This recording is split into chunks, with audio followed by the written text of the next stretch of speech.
1. Which of the following best reflects the Building Performance Institute's BPI primary goal? A. To promote the sale of HVAC systems. B. To establish national standards for home performance and energy efficiency. C. To manage local construction permits. D. To regulate real estate transactions. 2. What is the most effective adult learning strategy for teaching BPI professionals about diagnostic testing? A. Memorization through flashcards. B. Hands-on simulation with blower door testing equipment. C. Lecture-based review of testing procedures. D. Reading the manual without practical application. 3. A BPI trainer evaluates learner competence in combustion safety testing by observing them perform the task. This approach best represents A. Formative assessment, summative assessment, C. Norm-referenced evaluation, D. Peer evaluation. 4. Which communication method is most effective for providing performance feedback to new BPI technicians? A. General praise with no specifics. B. Written feedback without discussion. C. Immediate constructive and specific verbal feedback. D. Delayed evaluation after several projects. 5. When developing a curriculum for BPI certification training, what should be prioritized? A. Compliance with state building codes. B. Integration of BPI standards and competency-based objectives. C. Reducing program length to increase enrollment. D. Minimizing the number of hands-on sessions. 6. A BPI-certified professional mentoring an apprentice should primarily focus on A. Completing all tasks personally. B. Encouraging independent problem-solving through guided practice. C. Avoiding questions during training. D. Delivering only theoretical knowledge. 7. When evaluating air leakage testing, what regulatory consideration must BPI professionals ensure? A. Local plumbing codes are met. B. Compliance with BPI Building Analyst professional standards. C. The results align with manufacturer specifications only. D. No national standards apply. 8. The use of case studies in a BPI classroom helps adult learners by A. Promoting rote memorization. B. Encouraging passive learning. C. Allowing them to apply theory to real-world scenarios. D. Limiting critical thinking. 9. Which of the following best represents ethical communication in BPI mentoring? A. Ignoring errors to maintain rapport. B. Providing biased feedback to encourage conformity. C. Giving transparent, data-based, and supportive feedback. D. Comparing mentees publicly to promote competition. 10. To ensure effective knowledge transfer during BPI training, instructors should A. Focus on test questions only. B. Link content to learners' professional experience. C. Avoid group discussions. D. Emphasize theory over application. 11. What should a BPI assessor do first when identifying a potential combustion safety issue? A. Report immediately without verification. B. Conduct proper diagnostic testing following BPI protocols. C. Assume homeowner reports are accurate. D. Ignore minor findings unless there's visible damage.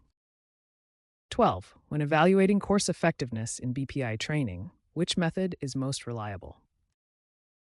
A. Reviewing attendance rates only. B. Using pre- and post-assessment performance data. C. Relying on participant satisfaction surveys alone. D. Observing class discussions informally. 13. Which instructional design principle supports mastery of BPI field testing? A. Lecture-only format. B. Scaffolded learning with progressive complexity. C. Group debates on unrelated topics. D. Time-limited demonstrations. 14. During mentoring, a BPI supervisor models proper installation techniques. This represents A. Direct instruction. B. Experiential learning. C. Cognitive apprenticeship. D. Independent study. 15. What is a critical regulatory aspect of BPI standards? A. They are voluntary guidelines with no impact on certification. B. They form the basis for national energy retrofit programs and certification requirements. C. They are limited to HVAC repair only. D. They do not influence federal programs. 16. Which evaluation method best assesses skill proficiency for a BPI building analyst? A. Written multiple choice tests. B. Field-based performance demonstrations. C. Group brainstorming sessions. D. Peer review reports. 17. When developing curriculum for BPI professionals, formative evaluation ensures that A. Learning outcomes are reviewed after course completion only. B. Instruction is adjusted continuously to improve learner performance. C. Tests are given at the end without feedback. D. Only attendance is measured. 18. How can BPI instructors ensure equity in performance assessment? A. Use standardized rubrics aligned with BPI competencies. B. Allow subjective scoring by trainers. C. Base results on participation alone. D. Grade based on group performance. 19. Which mentoring approach best promotes self-efficacy among BPI trainees? A. Directive feedback with no autonomy. B. Encouragement of self-assessment and reflection. C. Constant supervision without independence. D. Assigning tasks without explanation. 20. The most effective evaluation tool for ensuring compliance with BPI field protocols is A. Reflective journaling. B. Standardized performance checklist. C. Verbal affirmation. D. Attendance record. 21. When communicating with a homeowner about BPI test results, technicians should A. Use technical jargon to appear professional. B. Provide clear, plain language explanations of findings. C. Avoid answering questions. D. Emphasize only positive results. 22. Why is ongoing professional development critical for BPI certified professionals? A. It fulfills certification renewal requirements and maintains standard compliance. B. It increases company sales. C. It replaces field experience. D. It allows avoidance of regulatory audits. 23. What is the best practice when developing evaluation criteria for BPI field exams? A. Align them with BPI technical standards and measurable competencies. B. Base them on subjective trainer judgment. C. Include only written assessments. D. Adjust them per learner preference. 24. When adult learners in BPI training demonstrate diverse learning styles, the instructor should A. Use multiple instructional strategies, including visual and kinesthetic activities. B. Stick to lecture format. C. Focus on written exams only. D. Avoid interactive methods.